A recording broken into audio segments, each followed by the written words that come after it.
All right, as we continue our look ahead to our Cork City's FAI Cup Final with Shamrock Rovers on Sunday, delighted to be joined by one of the heroes of the 2017 Cup winning team, the double winning team, an absolute legend, Mr. Achille Campion. H, how are you, buddy? Good to see you.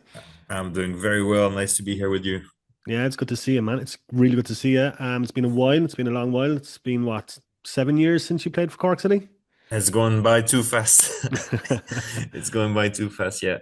Yeah, it's been a while, man. It's been a while. So obviously 2017 was a very, very special year for the club. It was an incredible double winning year. What are your memories of that team, Michiel, and like the players that were in it and the quality of the players that were in it? My memory is fading a little bit, but what I remember is the togetherness, the intensity of every day. Even a day off is intense because we're trying to recover in the best possible manner.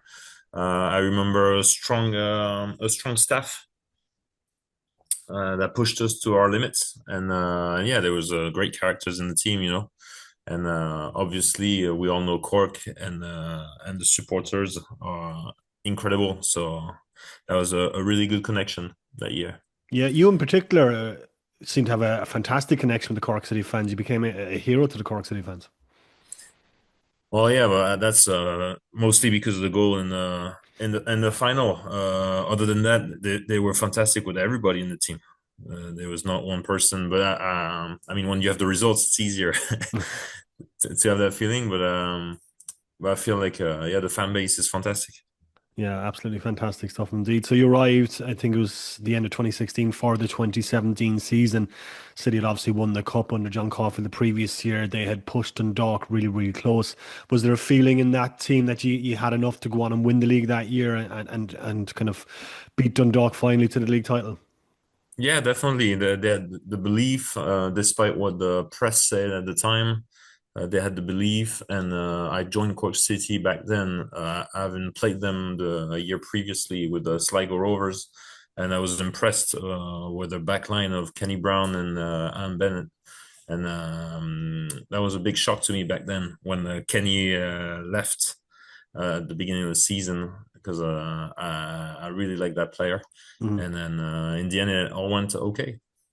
Yeah, it certainly did. Obviously, the 2017 Cup Final is kind of in everyone's memories. It was an incredibly dramatic game. Like it wasn't, I suppose, the best quality of game. It was 0-0 after 90 minutes. Dundalk go ahead in extra time. But your goal, Shield, was just an incredible finish. What can you remember scoring the goal first off, and can you remember the celebrations around the goal? Uh, I have something that's a bit weird, but I don't remember many games I've played in my Mm. career. It's crazy. My brain doesn't function like that. But what I've rewatched it a couple times, and honestly, I have to disagree with you. I think the quality was there on the pitch from Dundalk and Mhm. Cork. Dundalk had a great year that year as well. Huh? Let's not forget they play great football in Europe, and so yeah, the intensity was there, and we made the difference towards the end. I think it was mostly the mental that made the difference.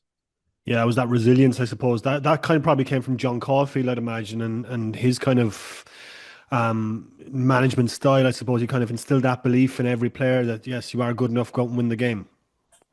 Totally, John Caulfield had fantastic management skills. Some people might have disagreed with it because it was a bit hard and strong, but to me, that's what's necessary to get over the line and get your hands on the championship or a cup. Certainly is, yeah. But your goal, Ashil, I mean, like, just talk to us about the finish. I mean, like, you took it down your chest and you decided to hit it almost first time past Gary Rogers. I mean, like, it was an incredible strike into the Cork City fans. Yeah, well, it's a funny goal because it's a play I had done with Shep, I think, with Carl Shepard, a couple of weeks before in training, and we didn't score that many goals like that during the season. And so as soon as he picked up his eyes, I knew I was in. I knew he was going to pass it to me. It's that special connection, and then the rest is was free flowing. Yeah, it was a tremendous. Just remember that moment. It's kind of burned into my brain for the rest of my life. It was just an incredible moment in Cork City's history. It really is. But then you have to go to a penalty shootout, and you're obviously standing at the halfway line, arm in arm with all the Cork City players. I mean, like, what's going through your head? What's the nerve levels like watching those penalties? Oh, actually, confidence. We had tremendous player. Look at the even the players that were on the line to take penalty kicks. Look at each individual, fantastic players. We had trained properly penalties as well, so there was no excuses. To me, I had faith in every single one of them. Yeah, it was fantastic stuff. And like Mark McNulty obviously saves that penalty, and then Kieran Sadlier steps up to score the winning penalty. I mean, like I spoke to Kieran last week, and he said he never had any doubt he was going to score, and he buried it past Rogers. What was your thinking then when he put the ball down on the spot? I think he had missed one previously, a couple of weeks before or something, if I'm not mistaken.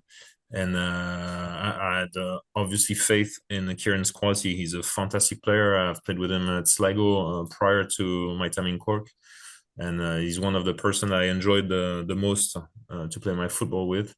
So I had faith, and then like I said, we were prepared. And having lived the goal previous to that, where you see all the Cork City fan going absolutely crazy after that goal, you want more. Mm. You want more of that adrenaline. You want to satisfy people, so you just stay focused on your goal and get in the back of the net. What were those celebrations like? I mean, like it was just the Aviva Stadium just erupted when Kieran scored that penalty. I mean, like the players all went crazy on the pitch. What was it like for you, I suppose, celebrating that win? It was fantastic. It was a fantastic team effort. Everybody, through to the physio, to the doctor, everybody had a great time, and it was fantastic. That's what I remember from Cork is you don't have to have millions and millions of euros in your football club to have great emotions, good football. It's the simple things, do it right, and then you have it all. Yes, certainly stuff. What were the celebrations like back in Cork? I just remember it just being absolutely crazy. It was crazy. I can't tell any stories yet. It's too soon. but uh, but um but no, it was fantastic. It was a great year that I think we all remember, and I'll keep it with me forever. Yeah, was it the high point of your career? I'd say so. I'd say so in a way. In football terms, no, but in emotions and satisfaction of football, yes. It's you always want to win stuff, and when you're part of a winning team, nobody can take it away from you. I was saying in another interview about the cup game this weekend. It doesn't have to be pretty. Just win it, and nobody can take it away from you. Yeah, obviously, like City are up against it on Sunday. They've been relegated. They're up against Shamrock Rovers, the league champions. But as you mentioned, like it is the cup, anything can happen. Anything can happen, and they deserve to be there. They've earned their way to the final, so you can make it a season to be remembered. Yeah, fingers crossed. Fingers crossed. It'll be an incredible day on Sunday. The 2018 season, then, Achille, you weren't back at Cork City. What happened? 2018, wow, that's a long time ago. I went. So that's the second season you're speaking about. Yeah. The second season, I went I went on loan to Linfield, if you remember, Hmm. to help them out because they were in a rough patch, and I did decent there. And then after I came back in the summer, if I'm not mistaken, to Cork because I was still under contract Yeah. for another year. I've given my word to the club that I was coming for 2 years, and then after I slimmed down properly actually for the cup final the year prior. I had lost like 4 or 5 kgs. It was the slimmest I've ever been to suit the footballing style. And after John put me on the Europa Cup list. Hmm. I think it was for a game against Legia Warsaw. And then the same week, I got injured at training, and I started having a few injuries here and there. So after we agreed that it wasn't the best thing for me to stay. Was that upsetting, or was it just part of football, I suppose? No, it's part of football, and it's part of football. And it was tough because me coming to Cork City was a lot of sacrifices, and I was there to replace Shawnee at the beginning of the story, but Shawnee stayed, and I'm grateful that he stayed because he's a fantastic player and he did really good for Cork City. But for me, it was very tough because I was not on a bad wage. So I knew I was taking a budget away from Cork as well, So it's you're in between the two. You're not playing in week in week out, so you're getting out of shape Mhm. quickly. It's really tough when you're only playing 10 minutes a game or 20 minutes here and there. It's really tough to keep your level of play. You might see players that are banned for a year or two. It's really tough for them to get back to the level. Yeah, and when Shawnee left in 2017, that must have been a lot of pressure on you, I suppose, to step into Shawnee's shoes. Well, not really, because if you remember correctly, I was not played. Carl Shepard was preferred in the strikers, Mhm. so I didn't feel that pressure at all. I quite felt it because a little bit because after that the results were not great. If you remember, towards the end Mhm. of the season, we struggled to win the league, but we did win the league, so it doesn't Yeah. matter. And no, you know what? I'd rather just keep all the good memories from Cork because everybody was brilliant. So I have no complaints, and I'm just grateful for the opportunities John Caulfield and the club gave me. Yeah, great to hear that, man. Great to hear that. But you retired then at a very young age. I think it was at 27 or 28. Was that because of the injuries that had kind of been accumulating at that point? Yeah, I was getting a lot of injuries. I was 29 when I retired. I had the opportunities to keep playing, and to be honest, I want to do the transition into business and to be early into a business owner instead of doing my career until 35, 36, and Hmm. after. So right now, I've been doing quite well on the business side, so I'm really happy with that. It was Fantastic. a great decision. Any coaching or anything after that? I might in the next few months pick up some coaching for strikers and stuff. But to be honest, I've had a really busy time with the business. Hmm. I've created 8 businesses in the past three Wow. years, so I've been on it. You're a busy man, so age. Yes. But obviously, look, we can see behind you, you've got your Cork City jersey from the FAI Cup. The medals are framed. The club obviously just means a whole lot to you still.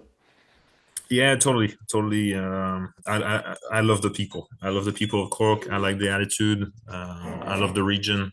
And I've got 2 kids at the moment, and my next thing is to bring them to Ireland and show them what it's like.